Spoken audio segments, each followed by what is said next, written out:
If you like the video, make sure to like, subscribe, and comment.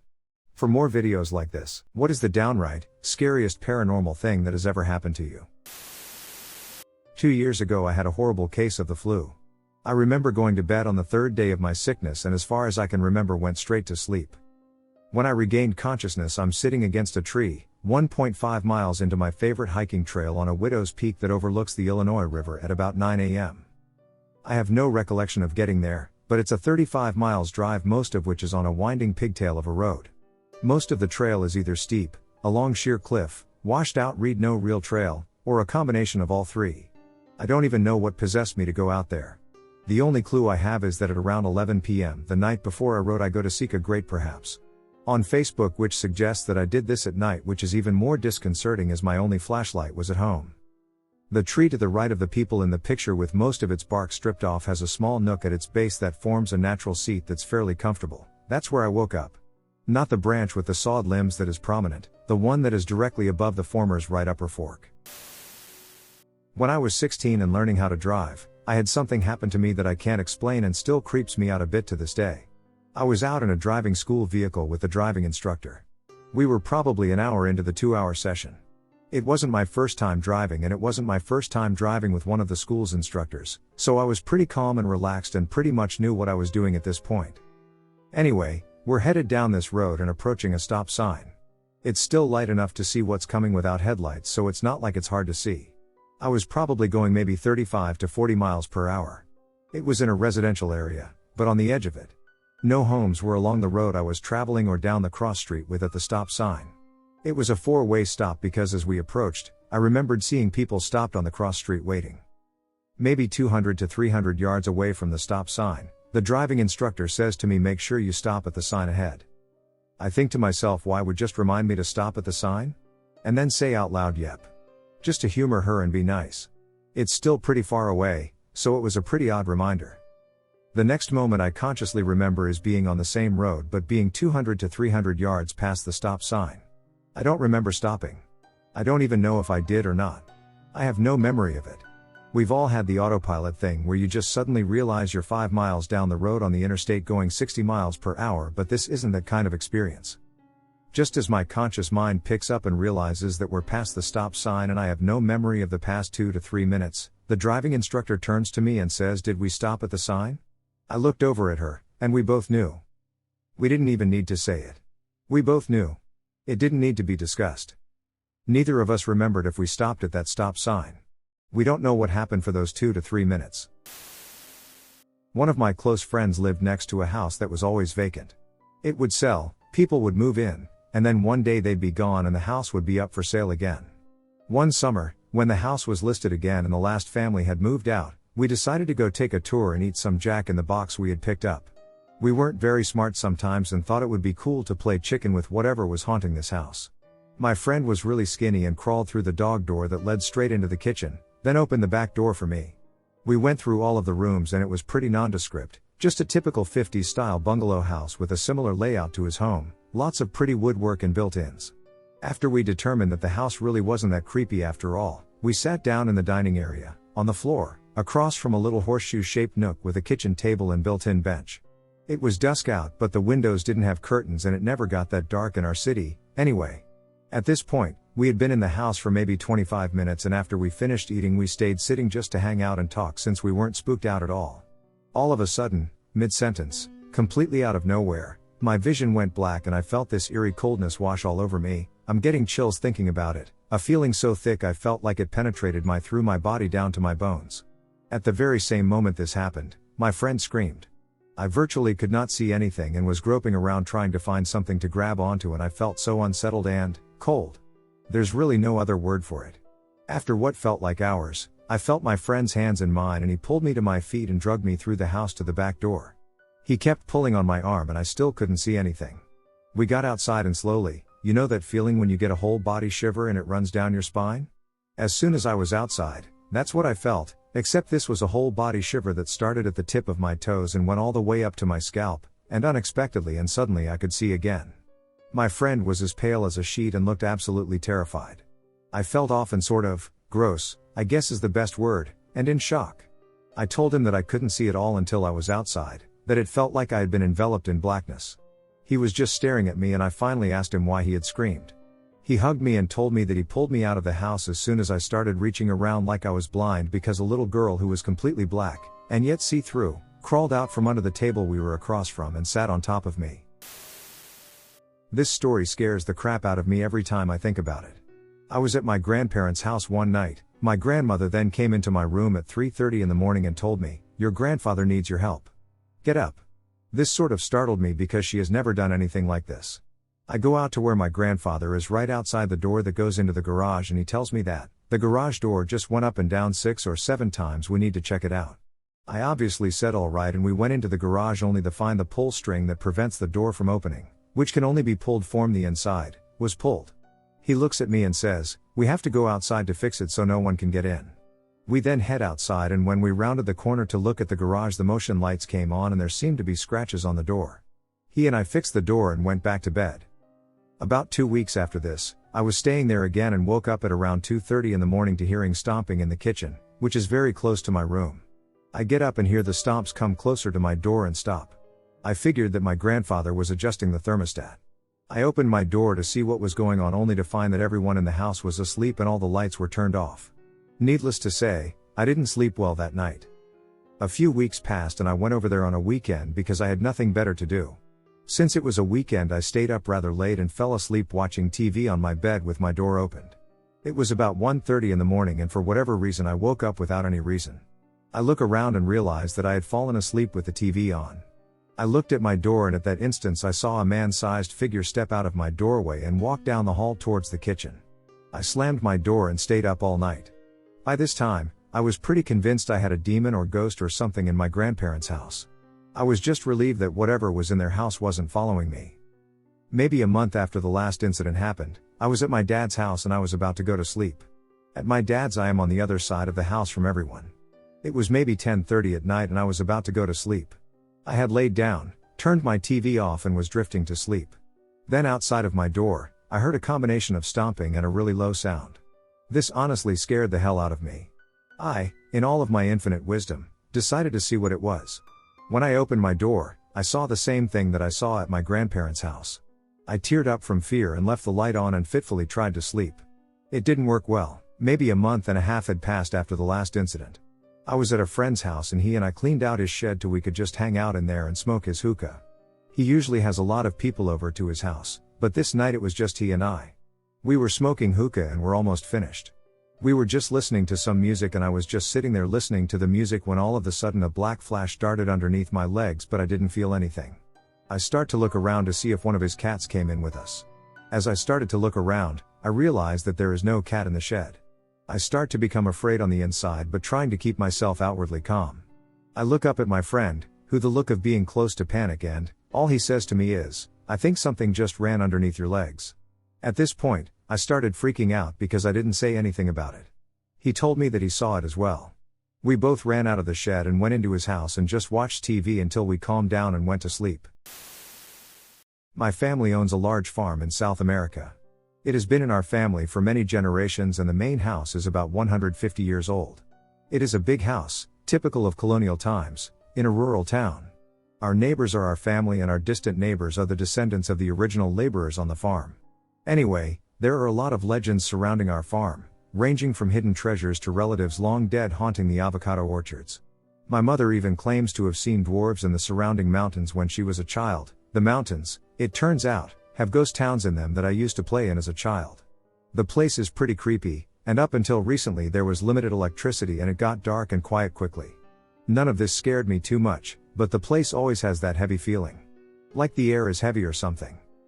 Despite hearing a ton of different legends surrounding our farm, there are 2 things that happened to me that I can't explain and that freak me out to this day. One, when I was 11 or so I went out to the stables because I saw that a large group had gathered. Inside, there was commotion because apparently all the horses had their manes and tails braided into dozens if not hundreds of tiny braids. We have a lot of horses, and these were seriously tiny braids that must have taken many people many hours to do. One of the workers in the stable started shouting about how this was the work of the duendes, elves, who live in the mountains and that they were warning us. The workers spent hours during the day trying to unbraid the horses but could barely get through 10% of them. I don't know what happened, but the next morning all the horses were unbraided and looked as though nothing had happened. No one knew what happened and everyone claimed that the elves were sending us warnings. For an 11-year-old, that seriously messed me up for a while. Well, when I was 10 years old, I lived in a house that gave me the creeps, even during the day. I will never forget some of the things I saw or heard in there. It was October of 2003 and the day had been a calm, uneventful one. I had just fallen asleep and the lights in the house were all out. I remember being shaken from my sleep to the sight of a shadowy figure hanging out on the stairs. Only half of its body was visible. It quickly ducked down and I heard whispers. "He's still awake, we gotta wait." These entities, spirits, demons, whatever you want to call them, were planning on getting me that night. I quickly started screaming for my mother, who didn't believe me when she came to my room to comfort me. So there I was, all alone, in my dark room, with two entities trying to get me. I tried to go back to sleep, but again, was quickly shaken by my feet and saw the two figures in the stairwell. I flipped over and covered myself in my blankets, but I felt something breathing on me. The sound of the heavy breathing shook me to the core. I cried for my mother again. She came this time, and only told me to not think about them and they would go away. They never went away. The voices I heard, talking to each other about how they were coming to get me, how they were going to wait till I fell asleep. This is when the music started playing. It sounded like an ice cream truck was coming through, or circus music, but who drives an ice cream truck and sits in front of someone's house at 4 a.m? I will never forget that night. Being woken up every time I even got close to drifting to sleep, the music, being paralyzed by the fear of getting out of my bed and what might be waiting for me. I later came to know these figures as the man with the hat and the tall dark figure. There was a third entity that stayed in the basement of the house that my brothers and I all saw at one time or another, crawling up the stairs to the kitchen, slowly. A part of me wants to go back to that house and face my fears, but in reality, retelling this story brings me down to my knees in fear and uncertainty. Starting from when I was about 5 years old, I have been afraid of my bedroom. I used to be deathly afraid of the fireplace in the corner, which had a black metal grate on it that appeared to disappear when the lights went out. I used to see people come out of it and walk around my room at night. They would never look at me, but they seemed to know that I was there. There was one that always came slinking out of the fireplace. A young woman. My family has always been very skeptical when it comes to theism/paranormal/ etc., so they decided that it was just me being a scared kid with an overactive imagination and the dreams would go away. Eventually, every night I was so terrified to go to sleep that I would fight them, kicking and screaming that I didn't want to go to sleep and refused to go until threatened by my parents. I eventually convinced them to paint over the metal grate of the fireplace, and to this day it is painted bright white. I continued to be terrified of the room, and eventually, at 14 years old, started sleeping on the floor because the nightmares wouldn't stop. Despite therapy and medication, I was diagnosed with schizoaffective disorder at age 12 because of hallucinating that same woman. Red hair, petite, lots of makeup, dark eyeshadow, and bruises all over her face, swollen so it was hard to see her eyes. Last week, my mom finally told me something that she had been avoiding telling me for years. While I was still a kid, the fighting over bedtime got so bad that a neighbor heard the screaming. We live in NYC, so she was across the wall. She is about 70 years old and had been living in her apartment long before we moved in, and she said she was worried about the screaming because of what had happened in the apartment. Apparently there had been a drug dealer in our house before we moved in, and there was a murder committed inside the house. In my room. He beat her to death and stuffed the body in the fireplace. When my family moved to a new house when I was little, I would always have this repeating dream about something watching me from under my bed. I was always scared of it and grew up with weird things going on in my room. Mainly the bed shaking, waking up to my name being called, feeling touched, the blankets being pulled off, and tapping on the back of my bed frame. I learned to do my best to ignore it. When I was in high school, one night as I was sleeping I heard something crawling on the floor by the foot of my bed. I closed my eyes and tried my best to ignore it. Then I felt something crawling up my bed beside me. I slept in the corner with my back to the wall. I felt it crawl right up to my face and then stop. I opened my eyes and the pillow next to me moved a bit. Then a effing hand popped out from underneath and tried to grab my face. I slapped it away and threw the pillow and ran out of my room. I couldn't get any of the lights to turn on and my parents woke up to me downstairs sleeping on the floor with my dogs who were not allowed inside. They always told me it was a dream and I tried to convince myself the same. A week later, in broad daylight I was going to grab something from upstairs. My parents' hallway is narrow and has a sharp turn which you can't see around until you're there. I turn the corner and there is some creepy cloaked creature. He was hunched over with his back reaching up to the ceiling. I couldn't see his face because it was covered, but I could hear his raspy breathing. I ran away from it and kind of went into a shock about it for a while. I didn't tell my parents about it, but nothing too creepy ever happened since. I was staying at a friend's apartment for the night, but I was only able to get a ride over a few hours before he got home from work, so I was by myself for the night. It was just about getting dark. Pacing around the damn apartment was getting to me. No cable, no internet, only a few movies on a dusty shelf, a TV/VCR combo, and a broken CD player in the corner. I plopped on the couch, pulled out my crappy Nokia, and opened a new game of Snake. The cat heard the beeping and came out of hiding to investigate. Her claws pricked my skin for a second as she jumped onto my chest, leaving small stinging welts. And damn it, my allergies. My nose began to tingle when everything changed. Surprised, I looked around. My phone was gone, the cat was gone. The couch was there, but different. Instead of the lumpy leather sofa, I was suddenly on a love seat, a green and yellow plaid. I looked into the kitchen. There was a woman standing there. She watched me, tears in her eyes. She looked to be straight out of a commercial from the early 60s. I almost expected her to ask if I'd like any Ovaltine. My brain overridden with shock, I stood up awkwardly, confused and unsure what to do. Suddenly she spoke. It wasn't my fault. Desperation took hold of her voice. It wasn't my fault. You have to believe me. I stutter. I. And then we were in the bathroom. It, too, was the same. But different, newer. And she was kneeling, her back turned to me, singing and laughing over the tub. She was doing something. I stepped forward, and saw. There was a toddler in the tub, a round, pleasant little boy, giggling and splashing, smiling into his mother's face. He had her eyes, but full of happiness instead of the sorrow I saw in hers earlier.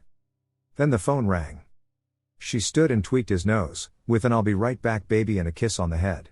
She turned and walked through me into the hall. I watched that smiling, happy baby boy slip beneath the surface. I screamed in panic and raced forward. And my hands went right through his little body. I was soaking wet, the water was there, but I couldn't grab him. I watched the life fade from him. Sobbing, I looked up. She stood in the door, watching again. It wasn't my fault. Now you see. It wasn't my fault. Then the cat was digging its claws into my chest, its fur raised, as it growled at the empty kitchen. I was on the couch, my friend's old leather couch, in the living room again. My phone was on the ground, the game over screen displayed. Disoriented and crying, I pried the cat's claws from my skin. And that's when I noticed.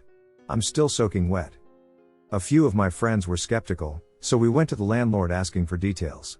He pulled out an article that referenced a murder/suicide in 1963, where the husband killed his wife after she let their unattended toddler drown in the tub.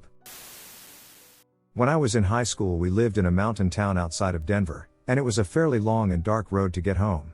I had a Jeep Wrangler when I was 16 to 17 and used to drive with the top down at pretty much all times during the summer. One night I was driving home rather late, between 1 and 2 in the morning. Cruising up the canyon with my top down, listening to some music, and just going along. It was a very dark road, being that it was a mountain canyon. A 2-lane road with a sheer cliff on one side and a river on the other. Multiple people have been killed in the canyon over the years, whether they take a corner too wide, go off into the river, get hit on their motorcycle, etc. That night I was heading home and suddenly my headlights just went out. Turned off entirely in the middle of this curvy canyon road. I immediately felt like there was someone in the back seat of my Jeep. I just knew that if I turned around there was going to be a person sitting in the middle of the bench seat staring directly at me. I knew something was in my open-top Jeep with me in the middle of the night, and I knew it wasn't a benevolent being. I got cold, tried to focus, felt my hair stand up on the back of my neck and sheer panic build inside of me. I have never felt anything like it. Every alarm in my body was screaming, an entirely new feeling, and I have seen some sketchy ducking places in my travels. But this was just different. Nothing felt right. Everything felt wrong. My entire being was disturbed. As quickly as they had turned off, my headlights turned back on. I turned around and of course there was no one there. But I spent the rest of the ride home absolutely terrified. Wondering if there was someone, or something, in my car. I don't believe in the supernatural, and I have never felt anything like that before or since. But that night I was convinced there was something in my car. My parents moved out of that house while I was away in college, but every time I would drive that road for those couple of years I was mortified. I remember once my family and I stayed over at their house. My grandpa had built the entire house from scratch and it had a basement. The basement was unfinished. It had dirt floors and cheap carpets covering said dirt. There were 2 bedrooms on the right side of the room and an open space for watching TV or just lounging around. It was a pretty plain room with concrete block walls and plain wooden doors. There was a significant gap from where the bottom of the door was and the floor, as there was a pretty huge lip. I think this was pretty intentional. I would say that the gap was around 3 inches or more so inches big. I am unsure. As a child I thought it was huge since we could fit a leg or 2 under. So my family and I are staying in one of the bedrooms for the night. We were all in sleeping bags except my mother, who was on the only mattress in the room. I woke up in the middle of the night thinking that my older sister was messing with me. I felt someone tugging at my sleeping bag, as if I was heavier than they thought. I told my sister to stop. My family woke up and saw me being dragged from one side of the room towards the door. I fully awoke and jumped out of my sleeping bag only to see it quickly be taken under the door into the other room. I didn't dare to sleep alone and slept next to my sister, and the next morning the sleeping bag was on the opposite side of the room, tossed aside. I still tear up every time I think of this or try to tell anyone about it, because it ducked me up that bad. I was 8 and my room was on the top floor of the house, along with my sister's room right next to me. We both slept with our doors open, and could look into each other's rooms, which were identical, except hers had a bathroom in it, which always had the light on at night, no exceptions. Well, one night I was just about to drift off to sleep and just kinda glanced over and could see my little sister sleeping in her bed across the hall, illuminated by the light coming out of the bathroom. Mom and Dad asleep downstairs, TV was off, house all quiet. All of the sudden the bathroom light starts flipping on and off violently. It wasn't a light flicker, or any electrical issue, because that flick sound that light switches make when you flip them was happening, over and over, faster and faster. I was laying there frozen, crying as quietly as I could while this was happening. Lasted about a minute and a half straight, until it stopped with the light being back on. I trained my eyes on my sister's doorway to see if anything would be coming in, or going out. Nothing. No shadows, no more sound. Nothing. I laid there frozen like that for hours, until I guess I just passed out. I can't explain it, and I sure as hell don't like to even think about it, but it was as real as you or me, and it scared the living shit out of me, still does. Went to a graveyard behind old insane asylum near my hometown. There were 5 of us. One friend brought a video camera, happened before cell phones had cameras. Another friend brought a crystal attached to a chain that spins when it sensed energy. Anywho, we all go up to this graveyard around 2 a.m. and start looking for spirits. After a little bit of walking around, the crystal starts spinning. My friend with the camera rushed over and started recording it. The friend holding the crystal asked the spirit to slow the crystal down, and it did. He then asked it to spin in the opposite direction, and it did. The crystal was spinning quite fast. When my friend asked it to stop, the crystal stopped instantly. That's the part when I got freaked out. I wasn't buying any of it at first. I thought he was spinning it with his fingers, but there's no way he could have stopped it dead like that. The spirit actually led us to their grave by using the crystal like a metal detector. We left shortly after that. Shit was getting too real. A few years ago, a group of my friends and I had heard about an abandoned local cemetery. We went during the day to check it out. There were about 30 or so gravestones, ranging from 80 years old all the way down to a 5-year-old girl. The newest grave had been there for at least 70 years. My town is pretty young, so these people were actually related to the people most of our suburbs are named after. But I digress. We decided it would be cool to return later on at night, and play hide and seek. When we arrived after dark, my perception of the area totally changed. What had been scenic and sort of sad earlier was now scary as duck. All the graves were partially hidden by long grass, and the area was surrounded by large dead trees. We picked someone to be it, and all go hide. I wasn't hidden particularly well, but it was taking a rather long time for me to be found, so I was just lying near a fence in the long grass playing on my phone. After about 10 minutes, I hear some grass around me move. This is Australia, so there's a chance it was, who am I kidding, it definitely was, something that could have killed me, so I move into a more dependable position, while still remaining hidden.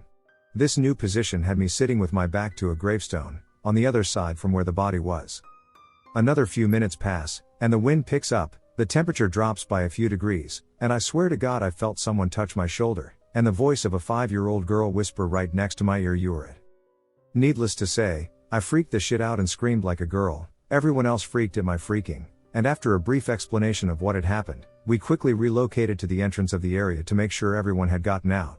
Detail: the gate is downhill of the graves, so looking up they're silhouetted.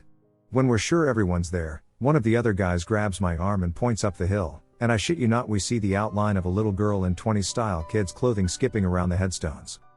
Fastest I have ever run in my life. My family has a ranch with a big ass house under construction, the little ass house where the cowboys live, and a house made of brick with concrete floors and some shitty windows. My older cousin, 20 shit, me lil bro 15 and I, 19, were staying the night on the brick house. In the middle of the night my bro screams, "Max, there's something outside my window." So my Great Dane and I go to his ducking bedroom and see a shadow swaying outside his window. It's a ducking tree, don't be a dussy and go back to sleep. I try to make my Great Dane stay in the room but he won't. After a few times he reluctantly obliges. The tree shadow was still swaying and moving. So I'm getting back to my room, which was beside my cousin's room and both were connected by the bathroom, when my cousin springs out of bed and says, "There are not ducking trees around the house." They were not ducking trees around the house. My bro heard this, jumped from bed and ran towards us along with the Great Dane. We closed the ducking door and stay awake all night. Never happened again. I was riding around with a buddy of mine one night, spotlighting and looking for raccoons on some back roads in a rural area on some gravel roads. We had hunted out the areas near each of our houses, so we ended up driving a long ways from anywhere either of us had ever been, 50 miles-ish. As we're driving along, we start to see weird lights reflecting off the snow on the side of the road. Our first thought was, oh shit, cops. So we killed the spotlight, pulled off the road into a field. We were in a big 4x4 and in high school, so not real smart, and killed the lights. We then noticed that the lights weren't red and blue, but orange-purple, and strobing way too fast to be a cop.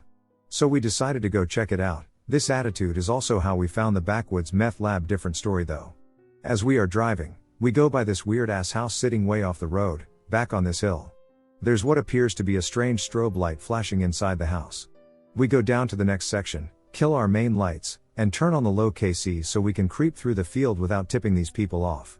As we get close to the hill, we get out of the truck, take a pair of binoculars and my rifle, which has a low light scope on it, and creep over the crest to get a look at this place. We can see people moving around inside the house, but we can't really figure out what they're doing. Next thing we know, there's a blood-curdling shriek, and something comes tearing out of the house, down the driveway.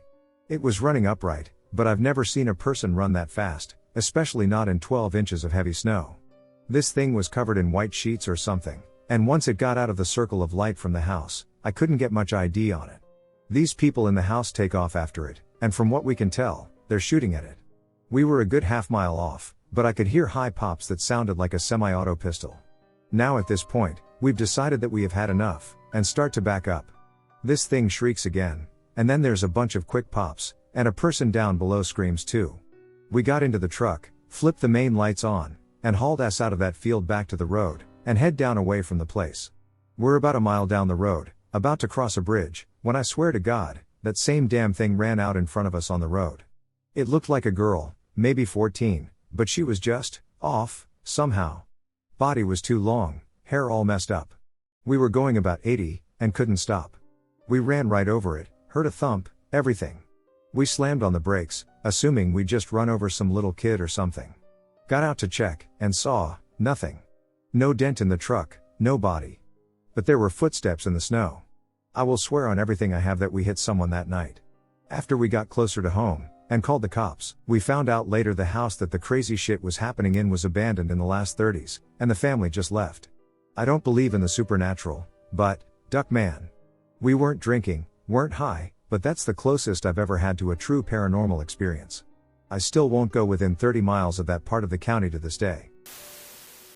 Was shooting a movie on location just outside of a shitty one-stop town about 45 minutes outside of Durango, company we were staying and shooting at a dude ranch. It had been deserted for a really long time and had just recently been bought and remodeled into a vacation spot. The employees wasted no time telling us stories about the local tribes in the area. More specifically about the spirits, they called them Skinwalkers. Indians that practice the black arts, shapeshifters, and ghosts. I chalked it up to ghost stories meant to scare us city folk. We were sleeping in the employee bunkers and there were 2 rooms in a single house with 4 bunk beds in each room. The third night we had all had a really long day of filming and after some drinks fell asleep pretty quickly. I was woken up by a dark static-like figure standing tall enough to be at my height even though I was on the top bunk. It reached out and tried to grab my neck but only managed to scratch at me. It took all my inner strength to muster out a scream. When I finally did scream, the figure disappeared and I heard the bathroom door slam shut. I sat up in my bed frozen solid for a few minutes before finally mustering up the strength and nerves to get up and check the shared bathroom and then the adjacent room. Everyone was fast asleep and I never heard the front door open or close. I am nearly in tears right now just thinking about this. I moved cabins the next day to one closer to the middle and more populated area of the ranch. I seriously considered saying duck this job and the implications to my career and just getting the duck out of there. The weirdest thing is that none of my other roommates were woken up by my scream and I clearly didn't hear the door slam until after I had sat up, so I knew I couldn't have dreamt the whole thing. Duck the woods. My dad's old house was haunted as dicks. Me and my brother would stay there every other weekend from the ages of 10 and 8 to 18 and 16, and sleeping in our room there always felt off.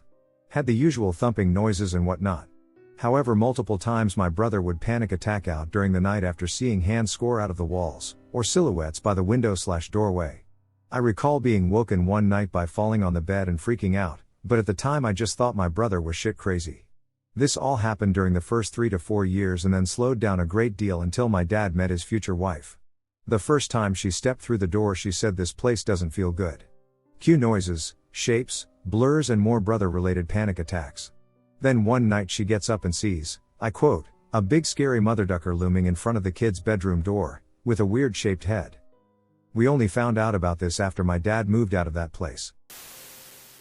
So, I worked nighttime security for a company in Manchester, New Hampshire, in the old part of the city. By old, I mean that the building I work in was put up in 1887, first as a textile mill, then as a firearms factory. In other words, lot of misfortune has gone on there with regards to the workers, but the creepy goings on inside the building isn't what this story's about. About a year and a half ago in October, close to Halloween, it was about 3 a.m. and I was sitting at my desk on the third floor watching YouTube when I noticed on one of my cameras that there was someone walking through the parking lot close to the building. Now, that in and of itself isn't unusual since we're in a populated part of the city and there's a pub half a block down the road, and at that time of year there's still occasional foot traffic through the area. What was weird was when the figure stopped in front of the lobby doors and just stood there, like they had stopped to check their phone or something. That too, isn't unusual, since we keep the lobby lights on and the area immediately around the lobby entrance is well lit because of it. Sometimes people will stop there to finish a cigarette or whatever. But the figure wasn't checking a phone or anything, it wasn't moving at all, just standing there, facing the same direction like it was watching something happen way far off.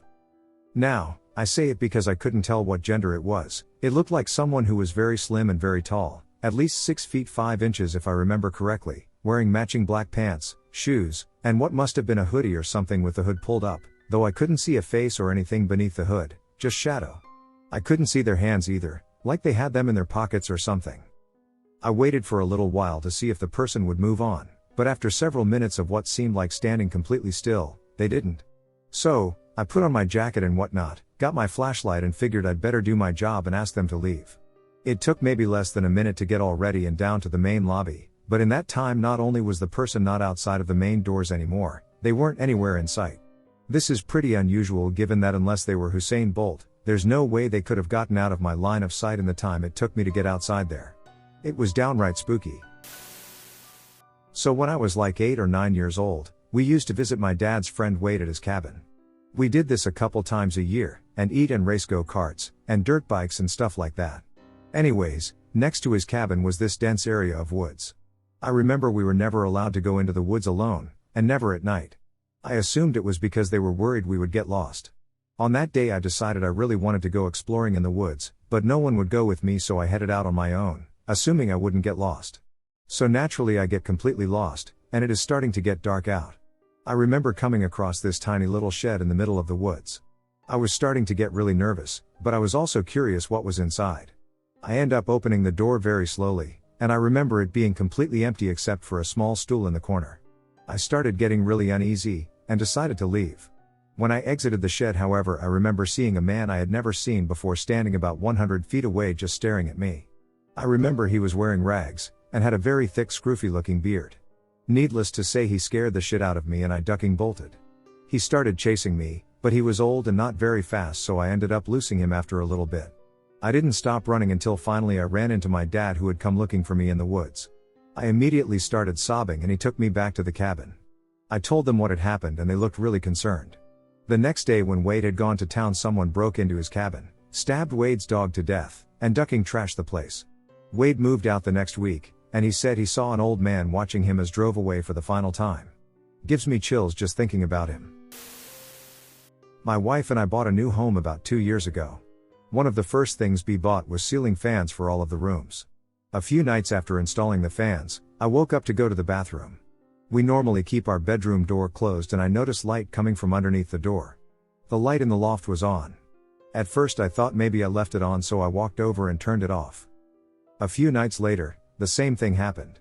This time I was sure I turned it off before bed, so it freaked me out. It happened again 2 or 3 times over the next couple of weeks. The last time it happened, we were coming home from somewhere, and as I was pulling into the driveway, I noticed the light turning off and on by itself. Nothing else happened, but it was unsettling that it just stopped without me making any adjustments or reinstalling or anything. I've chalked it up to being a new fan, or maybe the wiring in the house settling or something. That's what it was, right? Right? My parents' house was a flat 3-bedroom house that overlooked the city on the front of the hill. When I was a little kid, I used to sprint from the back of the house, where the bedrooms are, through the house, where the living room/office/dining room was, to the front of the house, where the kitchen, breakfast nook and TV room was. When I would walk from my brother and I's bedroom at the end of the hall, I would always see this shadow figure appear out my parents' room and walk after me. I hauled ass and would run as fast as I could.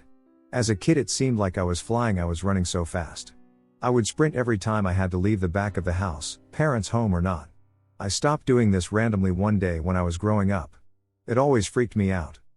Another thing that happened with my wife and her grandparents. Her grandfather passed away and her grandmother took it very well. She says she can still hear him working in his wood shop under the house, or walking down the hallways in their house. I always have a weird sense that he is in the room when we go over there to visit. A couple years ago, I was visiting my grandma and my uncle in their cabin in Higgins Lake, Michigan. It's real woodsy and quiet up there, and the cabin is right on the lake. The cabin was built in 1900 by my great-grandfather, and it always scared me as a child, because, well, it's old and creaky and fits the stereotype of a horror movie haunted house. One night, while everyone was asleep, I was lying awake in a room upstairs with 2 dim lights on. Suddenly I started feeling really feverish and sweaty and adrenaline-filled. It hit me so randomly and quickly, I threw up all over myself. I tried to sit up but was knocked back down because the room was shaking, as if an earthquake was happening. I know what I felt, and I know that room was shaking. The lights were going crazy, flickering and clattering, and everything was falling off of my nightstand, breaking on the floor. I just clutched the sheets and screamed while it happened. And then it stopped, just as quickly as it came. It was completely still and silent. I must have sat in my bed, covered in sweat and vomit for hours, with my eyes open wide, never blinking. It felt like my entire being had been violently tortured. I was in intense physical and emotional pain. I eventually went downstairs and hysterically begged my uncle to take me home, 6-hour drive, right away because of what happened. He saw the room and told me I must have been sleepwalking, which I've never done, because he didn't feel an earthquake or hear me screaming. He took me home the next morning, and I haven't been back to the cabin since, and I don't plan on going back. I felt truly traumatized for months, and I still feel sick when I think about it. Whatever it was pure ducking evil. I grew up on a small island in Washington state. When I was younger, before I could drive, I would always walk to friends' houses as the island was small enough to get to pretty much anywhere on foot. This one night, I was leaving this girl's house around 2 a.m. with my buddy so we could sleep at his place, and we took a 0.25-mile trail through the woods that we had used for as long as I can remember. It starts and ends in one place on either side of the forested area before you get to the road, but the trail splits and rejoins before you get to the other end. We took the short trail as we always did. About halfway though we saw a flickering light on the parallel trail. It was not an artificial light like a flashlight or electric lantern, but seemed rather like a candle or some sort of fire.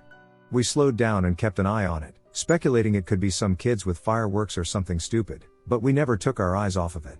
It was in the winter time, so it was pretty cold, and so we started to sort of jog to get the shit out of the woods. We were also kind of weirded out by this lantern that seemed to actually be keeping up with us, despite being a significantly more windy tail. Sometimes it would disappear, but it always came back right parallel to where we were.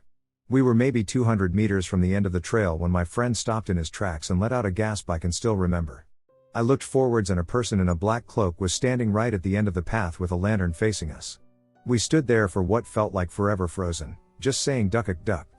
We turned bolted the other way back to the girl's house and ended up sleeping on her couch for a few hours before leaving in the morning, and going the long way around the forest area. Our only rational thought was that it was a friend from the girl's house that followed us, but no one ever owned up to it. Still give me the willies. I never used that tale again. Screw that trail man. The house I grew up in was very strange. My friends did not like to spend the night and said that they had weird dreams there. At night it often sounded like someone was moving furniture around in the living room. My mom and I would randomly smell cigar smoke when no one in my house smoked. We would catch movement out of the side of our eyes and nothing was there. Our dogs would suddenly leap up and follow something with their eyes, or would start wagging their tails for not apparent reason. I once had a dream about a man wearing a red plaid shirt with black hair and a mustache leaning on the fence in the backyard. It was so striking that it just stuck with me for about a week before I mentioned it to my mom, and she had experienced a dream about the man in the past. We think that might explain the cigar smell. I was once home by myself and washing dishes when I heard the wood floor creaking behind me like someone was walking on it. I spun around, no one was there. I went back to washing dishes and there were a few creaks closer. I turned around and asked whatever it was to stop. It did. The most unexplainable thing happened one night when I woke up to a scratching and rustling noise in my room. I thought that someone had broken into the house and was in my room, so I laid still for about 10 minutes as the noise continued. Then music from the music box on my shelf started playing. I flipped over in bed and no one was there, my bedroom door was closed, and my dog was standing at the other side of the room staring at the bookcase where my music box was. I got out of bed and saw that the drawer had been pulled out, hence the slow scraping noise, and that it had finally been pulled out enough to trigger the music. It was on a flat surface so it couldn't have slowly slipped, and it was too high for my dog to reach even if he had the capability of being able to bother it. My mom said that the people my parents bought the house from was a widowed father with a young daughter. His wife had died from cancer in a home hospice in the house. She said that when I was a baby she would hear me laughing and babbling when I was alone in my crib, and when she would look in the nursery I would be looking up at something. For some reason she felt like it was connected to the woman.